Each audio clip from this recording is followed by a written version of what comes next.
आज ही Doubtnut app download करें। Doubtnut पर होगा अब आपके सभी मैथ्स, केमिस्ट्री, फिजिक्स और बायोलॉजी डाउट्स का सफाया। बस अपने क्वेश्चन की फोटो खींचो, उसे क्रॉप करो और तुरंत वीडियो सोल्यूशन पाओ। Download now.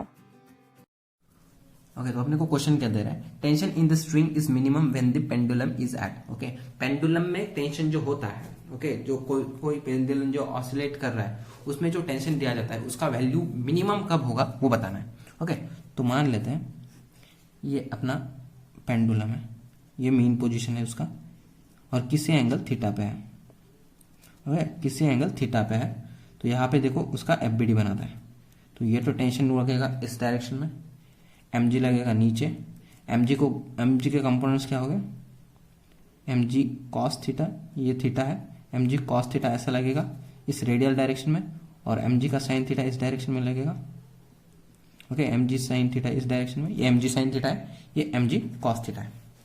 अब देखो जो पेंडुलम का बॉब है वो इसे इस लेंथ को मान लेते हैं r, जो स्ट्रिंग का लेंथ है उसे मान लेते हैं r।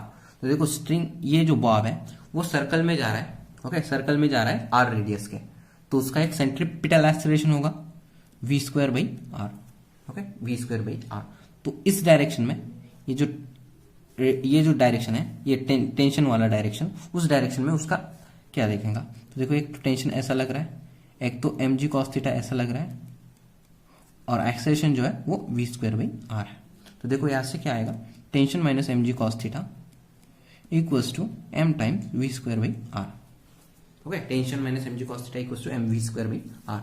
तो टेंशन आया mg cos theta plus m v square by R. Okay, या इतना तो आ गया ना। आगे अपन ऐसा कर सकते हैं कि v को कैसे वैसे निकाल लेंगे, एनर्जी इक्वेशन से v को निकाल लेंगे, फिर बाद में डिफरेंशिएट करके वैसा करके थीटा के रिस्पेक्ट में देखेंगे कि कौन सा थीटा पे आ रहा है, पर वो बहुत बड़ा मेथड हो जाएगा। नाउ इस पे पहले फोकस करते हैं।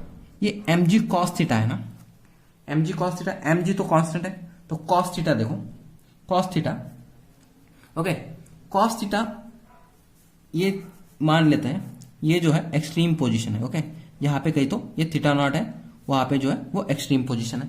नाउ cos का ग्राफ कैसे होता है? cos का ग्राफ ऐसा होता है। तो देखो 0 से लेके π/2 तक थीटा जितना बड़ा हो रहा है, थीटा जितना बड़ा है उतना cos कम है। ओके, थीटा जितना बड़ा है उतना cos कम है। और देखो अपने को आइडियल केस क्या होगा इसके लिए? ये minimum at theta max. Okay, theta max मतलब extreme position, minimum at extreme position. Now extreme position पे क्या होता है? एक्सट्रीम पोजीशन पे वो पार्टिकल जाता है और वहां पे उसका वेलोसिटी जो है वो जस्ट 0 होता है। ओके, और वो बाद में आता है। तो वेलोसिटी जो है, ये चीज जो है वो कांस्टेंट है, m/r जो है वो कांस्टेंट है। तो वेलोसिटी जो है वो मिनिमम एट एक्सट्रीम पोजीशन है। Okay, minimum at extreme position. तो देखो वेलोसिटी भी मिनिमम है और जो थीटा है, ये चीज और ये दोनों चीज जो है वो एक साथ मिनिमम है एक्सट्रीम पोजीशन पे। तो ये टेंशन जो होगा वो मिनिमम होगा एक्सट्रीम पोजीशन पे। तो ये एक्सट्रीम पोजीशन है, वो अपना आंसर होगा। ये दोनों जो चीज है वो एक साथ मिनिमम है एक्सट्रीम पोजीशन पे। क्लास 6 से 12 से लेके नीट, IIT, जेईई मेंस और एडवांस के लेवल तक 10 मिलियन से ज्यादा स्टूडेंट्स का भरोसा। आज ही डाउनलोड करें डाउटनेट ऐप या व्हाट्सएप कीजिए अपने डाउट्स 8400 400 400 पर।